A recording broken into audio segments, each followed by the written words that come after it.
Hey everyone, welcome back to the Book Cave with me, Jenny. So today I have my November wrap up, and it's really hard to believe it's already December.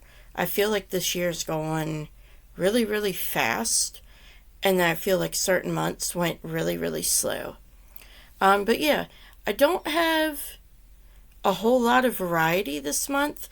I feel like pretty much everything I read or listened to was primarily a romance, and I do have one fantasy in there, but yeah, that's about it. So I have talked about the spell shop in some of my previous weekly vlogs, and I finally finished it. And yeah, I did really enjoy it. I thought it was a very cute book and very atmospheric.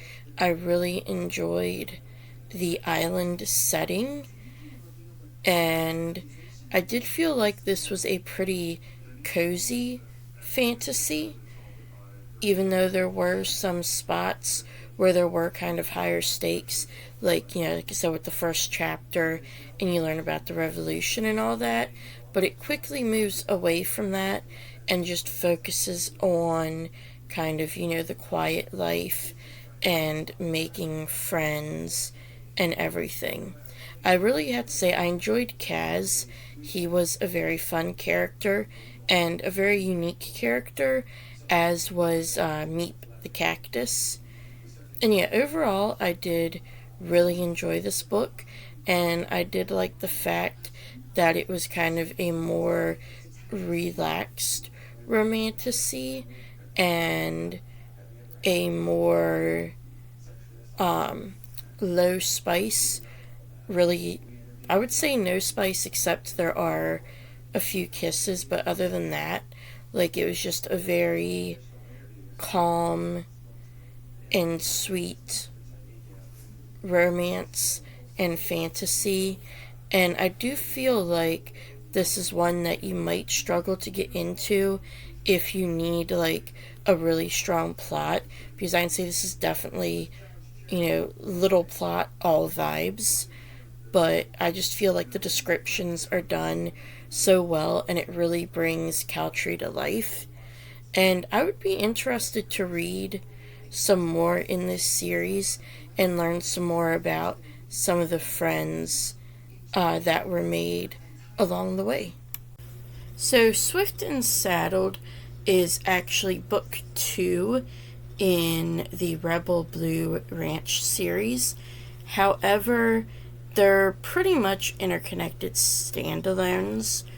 I know the first 3 are the 3 Ryder siblings, and I believe they go in the opposite age order, youngest to oldest. But I did enjoy this. I enjoyed seeing Wes and Ada together. I thought they had a very cute relationship. Russ definitely has that golden retriever, I just want to make her happy sort of energy, as well as having an actual golden retriever, which was super cute. I have to say my favorite scene was probably the scene with the baby cow. I just thought that, again, was very cute and sweet and nurturing. And yeah, and I love how Wes was so willing to wait for Ada and to make things work. Like, he had a really good balance of, just this part I don't need to push on, but if we want to continue things, this part does. And he was never overbearing about it, and very supportive of her and her dreams. And yeah, I really did like it, and I really liked the setting and the fact that it was pretty much all set on this ranch, but yet it never felt small or claustrophobic or anything. And yeah, if you're not a fan of small town romances, I don't think you would really like this, just because of that aspect of it. But I would say it's definitely a good one if you've never read a small town romance to try, because it is relatively short as well. And if you do like them, I do feel like you would like this. And I do have Done and Dusted. I wound up getting that after this one at the library, which is why I kind of started with this one instead of Done and Dusted. So hopefully I'll be moving on to that this month. If not this month, then definitely next month. But either way, I will let you know about that one as well. So this is my first Elsie Silver book, and I kind of have mixed feelings about it, mostly because of the way Rosie treated Cora. I just feel like she adultified her at times, and it just kind of rubbed me the wrong way. But I do like the dynamic that Ford, Rosie, and Cora in the end wind up having. I just really like that. I think they're really sweet together. I really enjoy Rosie and Ford's banter as well. And I did say I read this very quickly. I read it in 4 or 5 days, and it is an almost 500-page book. But I did feel like the plot moved very rapidly, and that everything kind of made sense and was wrapped up well. And yeah, I do have the next book in this series, so I'll be reading that at some point in the near future. I'm not going to say it's necessarily a top priority for me right now. I'm kind of falling out of the romance mood. If you've been watching my videos here recently, you've seen that. For whatever reason, I've kind of been picking up some romances, and I feel like maybe I've just read a few too many, too close together. But yeah, and I do feel like if you like the small town romances, this had a lot of that small town romance. This had a lot of the found family.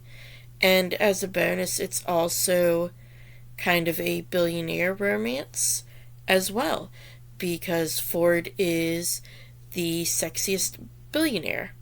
So yeah, and that was fun. I really loved the banter, especially over the work emails, the way that they would both change their signatures at the bottom to reflect a joke when they emailed each other. I thought that was really funny, and it did get a few chuckles out of me. So yeah, if you're interested in it, definitely give it a check. I don't know if I would suggest this as the first Elsie Silver. I do know one of the books in Chestnut Springs should be read before this, so you might want to look that up and read that first. Although it's really not, pardon me, although it's really not a major spoiler.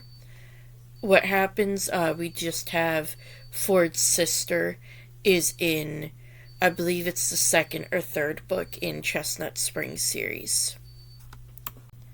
Constantine Distorted Illusions is my most recent read in the DCYA comics, and I liked this one okay. I did feel like there could have been a lot more development of all the characters.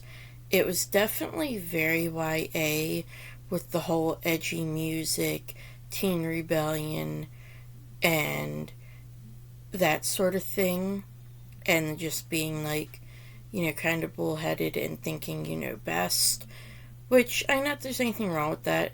I feel like everybody's been through that, but it was a little more pronounced in this particular comic, I feel, and so it didn't resonate with me as much as it would have if I'd been in the target age, I feel. Although I do still feel even in the target age, the characters could have been developed so much more. There was so much more backstory to go through, and I really would have liked to see Constantine's learning about the magic rather than the way it just kind of went to that's how it ended, was him deciding to learn. But yeah, other than those quibbles, it was fun enough. If you like DC, I feel like you would like this. If you like, the YA retellings that they're putting out right now, then you would probably like it as well. But it's definitely something to go into knowing that it's more just like a fun little quick palate cleanser sort of read rather than a very deep character study or anything like that. So I read all 8 volumes of Dan to Dan that I was able to get from the library, and I believe I talked about the first 2 a little bit, but yeah, this is basically a really crazy series, and this kind of just sums up what the series is like. And I will say, these have the mature content rating, and they're rated M, and it's definitely for a good reason. I feel like the first one is probably the one with the most kind of suggestive content, and especially when Momo gets abducted by the aliens, I feel like this is probably the most,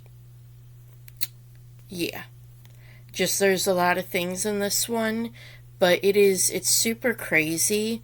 And then I do feel like we get a really good introduction to both Momo and Okradon in this one.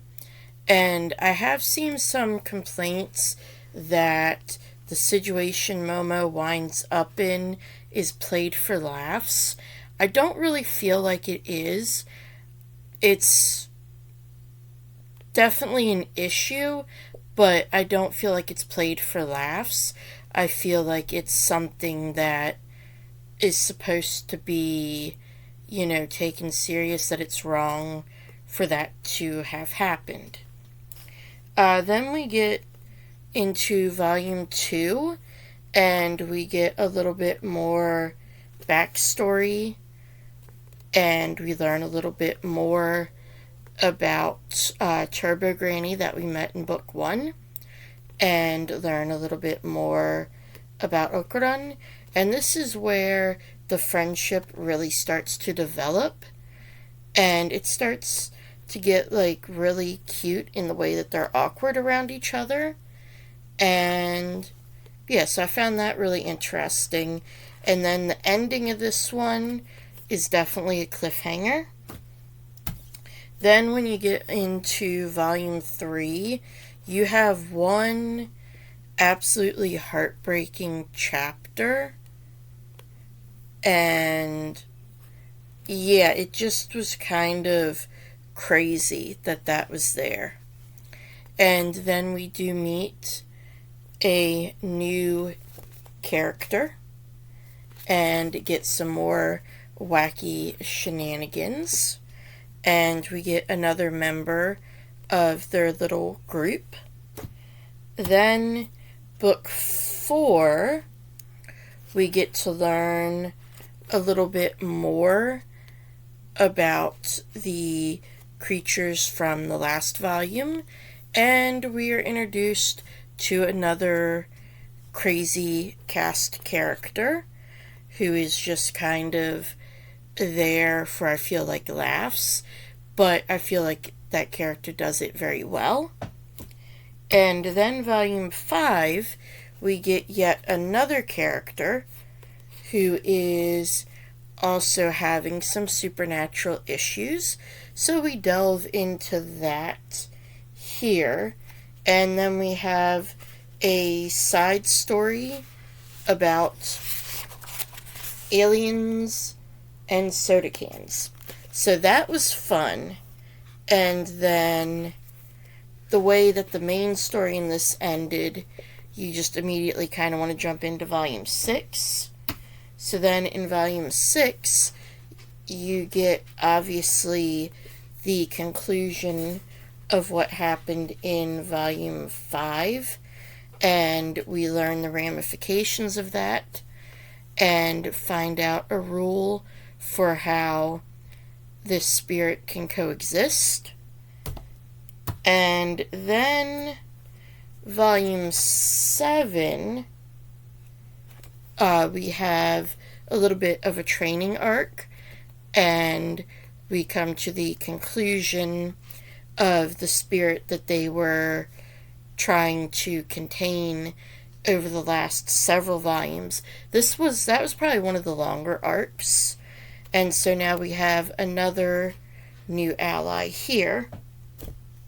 And then volume 8, the way that one ends, I'm really rather upset that I don't have volume 9. And yeah, the only thing I will say about that is if you're a kaiju fan, you will love the last half of this. And I do have to say, I feel like as we go through the volumes, they are all definitely have some suggestive dialogue. And I do have to say, though, the first one is the worst for actual suggestive situations. And as they go along, I feel like those get better and they're not as bad and as objectionable as the one in the first one was. That all of these are a lot more. Well, honestly, there's really not any after about the first 2 volumes. So, it's something that you may want to skip a couple pages if that's something that, really bothers you. But if it's something you just be like, it's part of the story, it's done, it's over with, I don't feel like it's harped on. So yeah, this is definitely a crazy, wacky series that reminds me a little bit along the lines of like Jujutsu Kaisen, Chainsaw Man, which is very fitting because the author was an assistant on Chainsaw Man and that author's other work, Fire Punch. So yeah, it kind of has... I feel like Chainsaw Man balances it better than this does. This is pretty much full throttle wackiness throughout everything, whereas Chainsaw Man has a lot more character moments and character development, although this one does as well, just not to the same depth. So yeah, now that I've rambled about this for so long, if you are a fan of Shonen Jump mangas, I do feel like this is a good one as well. And yeah, I hope you enjoy it if you do decide to pick this up.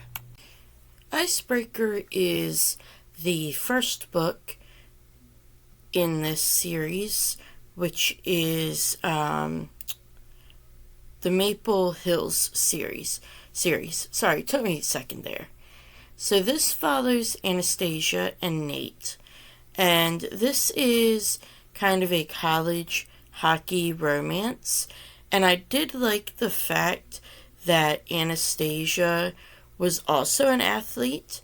Granted, she is a different type of athlete. She's a figure skater, whereas Nathan's the hockey player, but I still thought that was kind of cool to see that, and to kind of listen to them dealing with the fact that this is a very rigorous thing and leaves only a little time for things outside of that.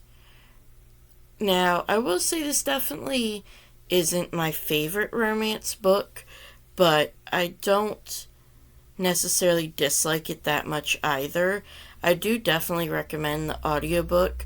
I feel like that just kind of makes it a little easier to get through it, and all the drama that is in there.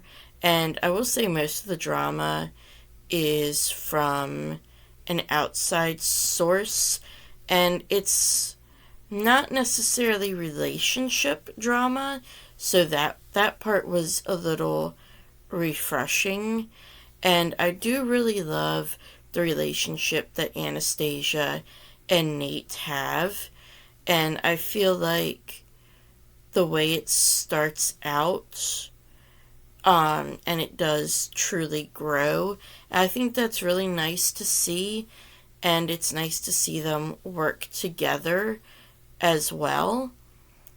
And yeah, one thing I will say is this is definitely a very spicy book. They hook up quite a lot in it, which, there's not anything wrong with, but at the same time, I feel like at times that took away from them actually, doing other things together and having, fun together, developing the friendships that they had with other people. That's another thing that I absolutely loved was Anastasia's relationship with all of Nate's teammates. I just thought that was super cute. And then another thing I thought was really fun was the little nod to the kiss quotient. And that was just kind of like a fun little scene and a fun little description of the book, and, describing or saying that it was a teal cover, and then the synopsis of it, I immediately knew that it was that book. So yeah, as I said, I would definitely recommend the audiobook for this, but if you like a sports romance, this is also kind of forced proximity, so if you do like that as well, or if you've read either Wildfire or Daydream and liked those, I feel like you might like this. I've heard it compared to Ellie Kennedy's The Off-Campus series, so possibly if you liked that, you might like this. Just be aware that it can be a little dramatic at times and is definitely spicy. But if you do pick it up, I hope you enjoy it. So Wildfire is book 2 in Maple Hills, and I did finish listening to that over the past week or so. And I feel a lot like this one, like I did with the first, that it's pretty cute. There was less spice in this one, but there's still some, and that kind of bothered me a little bit more just because of the fact that it's set at a summer camp for kids, and yeah, I'm just not a huge fan of that, there's that much spice when you had that setting. But I will say that both Russ and Aurora were very aware of the fact that, there are kids around and we can't be doing this while kids are around. And so there was no scene where there was even a risk that they'd be walked in on by a kid.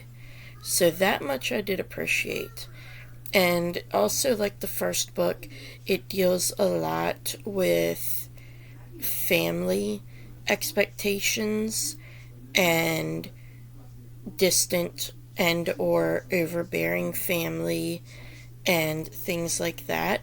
And I did like the found family aspect of well with the rest of the hockey team and just how they really accepted Russ. And yeah, I did really enjoy that. And I like the fact that the epilogue was like 9, I believe it was, years later. And I just thought that ending was extremely cute. And yeah, I kind of almost wish that this would have been more of the epilogue. Like, maybe what happened in the epilogue was when they got together, instead of it being the plot that it was. But, again, it was cute enough, and I feel like if you like romances, you would enjoy this series. I don't know if, I could say that it would necessarily be your all-time absolute favorite, but it is, again, a very good series with very cute characters and very good character dynamics and relationship development. And so, yeah, I will be starting Daydream within the next few days, and I'm hoping I can finish that this month as well, and then I'll be all caught up on this series. So I just realized, looking at my review of Wildfire, I forgot to mention that this one also has a romance book, or actually a whole trilogy mentioned in it, and that is The Dreamland Billionaires. And I'm not sure which one it is, because Aurora just says that it's a romance book about a billionaire heir to some sort of amusement park. And I just kind of find that really funny and cute, how they kind of pretty obviously but yet obliquely reference these other romance books. And I will say right now, I'm about a quarter of the way through Daydream, and I'm kind of interested to see what book winds up getting mentioned in there. So I finished listening to Daydream this morning, and the other romance book that was mentioned in it was Happy Place, which I really liked that. That's something I really liked throughout all three of the books. And I do have to say, I felt like this was probably my favorite of the three books. I didn't feel like there was too much spice like I did with book one, and I didn't feel like the spice was kind of out of place like it was in book two. And I just really liked Hallie and Henry together, and I thought this was really, really cute. I did think all three of the couples were cute, but there's just something I couldn't quite put my finger on that just made this one stand out as my favorite. And I do think I will be continuing on with the series. If there are any more that come out, I'll probably go ahead and audiobook them as well. But I feel like this is definitely one that if you liked the others, you would like this, and you get all the other characters at least partially as well. Though my main disappointment was in the epilogue, that it wasn't as far in the future as I would have liked as the other books were, and I just felt that those other two epilogues being further in the future were just really sweet, whereas this one was not as far. But yeah, overall, a cute, sweet little romance. So that's everything I got through this month. Let me know down below, did you read any of these? Did you enjoy them? Are there any of these that you want to read? Yeah, I always enjoy hearing from you all in the comments, so just let me know what you think. And as always, I have all my socials linked on my profile. I have a Discord, a Goodreads, a Fable, and just recently started a Bookstagram. So I hope to see you there. And of course, if you liked this video, hit that like button and subscribe, and you'll be notified every time I post something new. And I will see you next time in the Book Cave.